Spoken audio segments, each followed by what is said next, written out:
So in this episode, I'm looking to complete Dragonslayer, and to do that, I want to turn my skills up. So I'm buying myself full mithril. You can get full mithril from shops around the world, and also in Varrock, you can buy an adamant sword, which I will use once I hit 30 attack.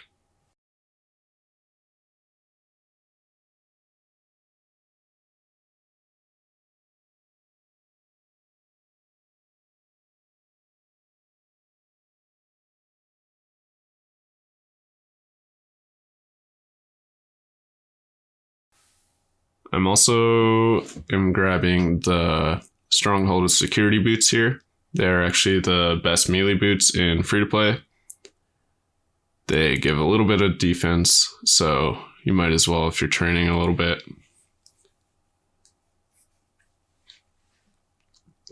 You can see my stats here. So I decided to train on Minotaurs because they drop beginner clues as well as iron arrows, which you'll see in a moment here. And also bones are a good way to get my prayer up at the early levels until I can kill stuff that drops big bones. So I ended up doing a couple clues on this journey, but I don't think I got any uniques at this point. But there you can see the iron arrows. So I turned my strength up to 30. Followed by my attack up to 30. Which means I can now use that adamant sword I picked up.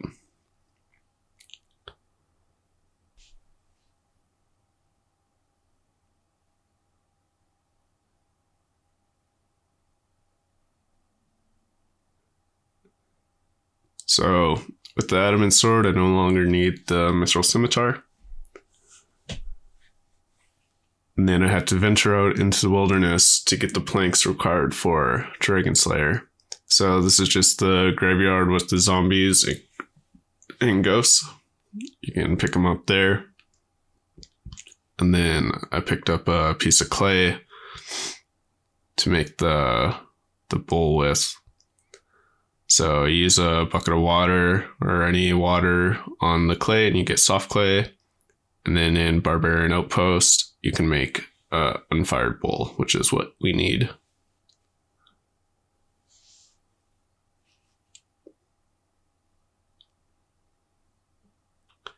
Then I went over to Falador because we need some nails, and the only nails in free-to-play are steel nails, and you have to make them yourself. So I picked up some iron and coal to make steel bars, and the ratio is 1 piece of iron with 2 pieces of coal to make a steel bar. So this ended up taking a couple trips, but we needed 6 bars in total.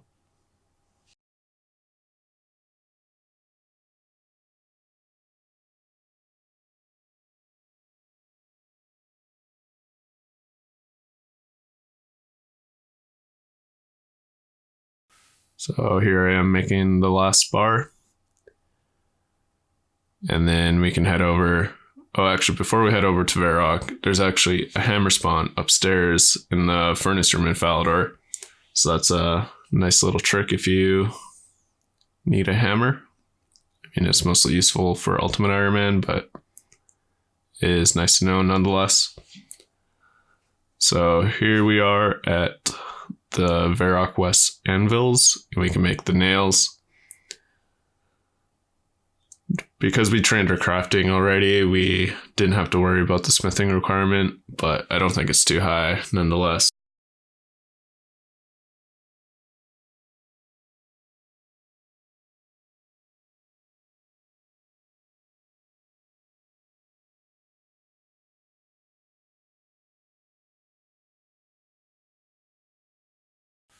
And here we can buy a silk. This is one of the couple places you can get silk in free to play. I think this shop's a little more expensive, but I think it's only 30 coins, so it's no biggie there. And we will be maging a little bit, mostly in the maze to kill the lesser demon. So I'm just picking up 200 cast of Fire Strike because there is a safe spot that you can get.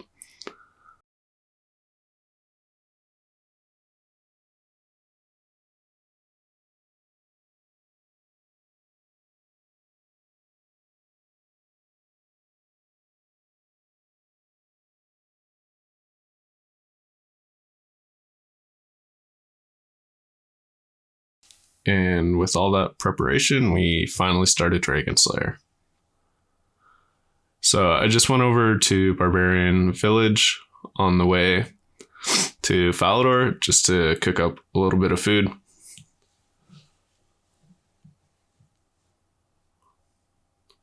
Trout and salmon should be plenty for what I need. So here in Falador, we can pick up the Wizard's Mind Bomb, which actually boosts your magic level. And I think it's 1 coin, or it might be 3 coins, but it's really cheap nonetheless. And here in Lumbridge, we can get that Dragon, or anti-fire Dragon shield. Forget what it's called, but you know the one. This is actually the best shield for magic because it gives a little bit of defense bonus and doesn't bring down your magic attack. And finally, in the Dwarven Mines, we can get the first map piece. So here's the door, and we just have to use these items we collected around the map. So silk, lobster pot, the unfired bull, and Wizard's Mind Bomb. And there I thought for a second that I drank it because it emptied, and I was expecting the beer glass not to be in my inventory, but that's just what happens when you use it. And if we search the chest, we get our first map piece. And we are looking for 3. So the second map piece, you have to do this maze thing by killing several monsters that drop keys that let you progress further. So we started with a red key. Now I'm just looking at a guide because you have to go through a specific door and kill a specific monster. Then we can head up and kill a ghost.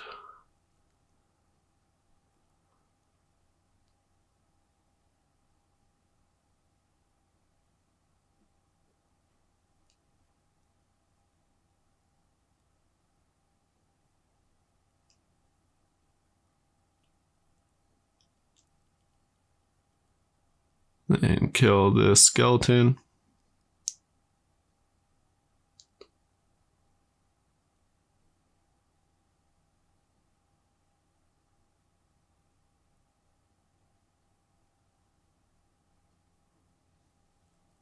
Then you have to head downstairs, and there you'll find some zombies, which we will find in a moment.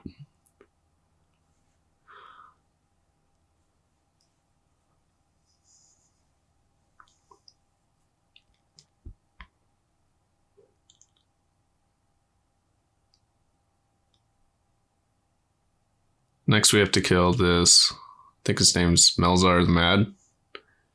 And I just ended up flinching him because I think, well, he weakens you. You can see I got weakened when I was setting it up. And I thought it'd be easier and I wouldn't have to use food because that guy could actually hit me. So that's why I flinched. It didn't take too long. And here we have to kill that lesser demon I was talking about. And there's actually a mage safe spot. And I'll show you how to set it up here. So the safe spot is right in that corner that I just walked into. So if you attack him while he's in the hall and run right there, he'll get trapped on the side because he's a 2x2 NPC, I think. So you can just safe spot him and kill him.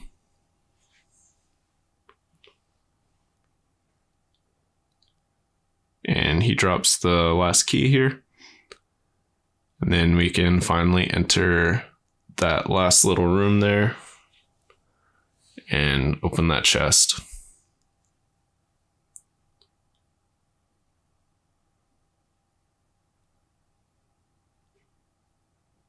And when we search it, we get the second map piece. And for the third one, we have to either kill this worm brain dude and then telegrab the map piece he drops. Alternatively, you can spend like 2k and like trade him basically for it, but one Lauren is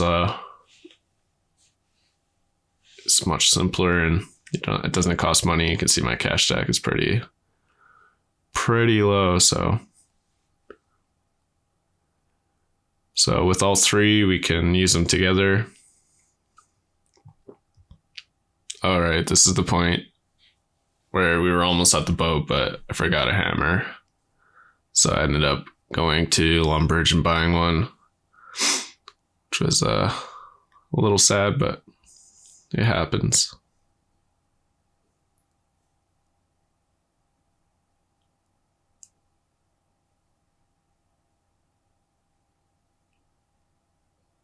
So here in Lumbridge, you use them together, and we finally get the Crandor map, which is what we need.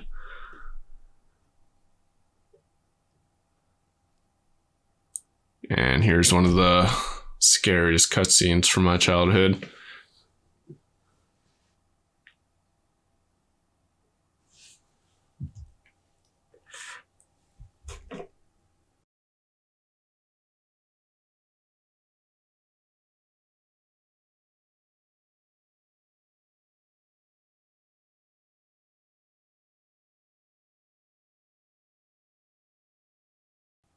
Here's the sad part. Poor Jenkins gets blasted.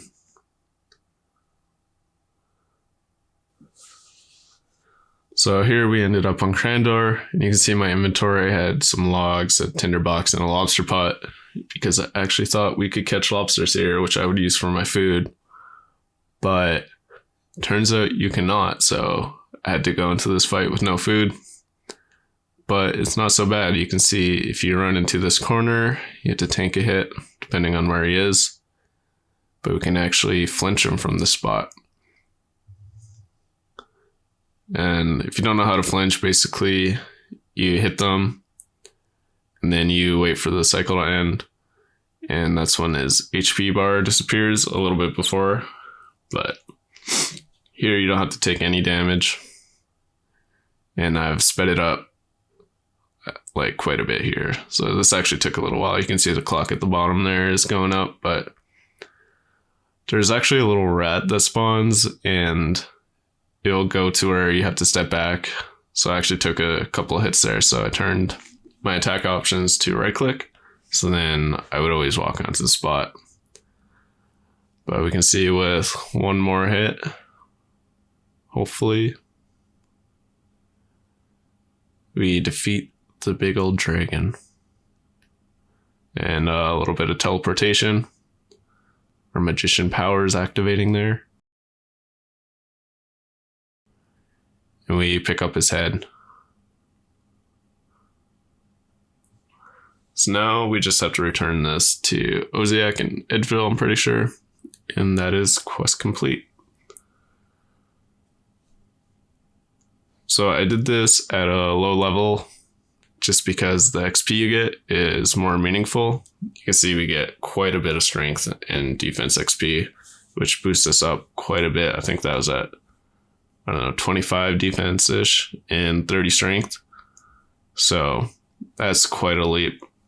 So it's definitely worth doing this at a low level if you can. And with the safe spot for the Lesser Demon and flinching Elvarg, it's really not that hard. So hopefully you enjoyed. In the next episode, we are starting our range journey. So I'll see you then. Peace.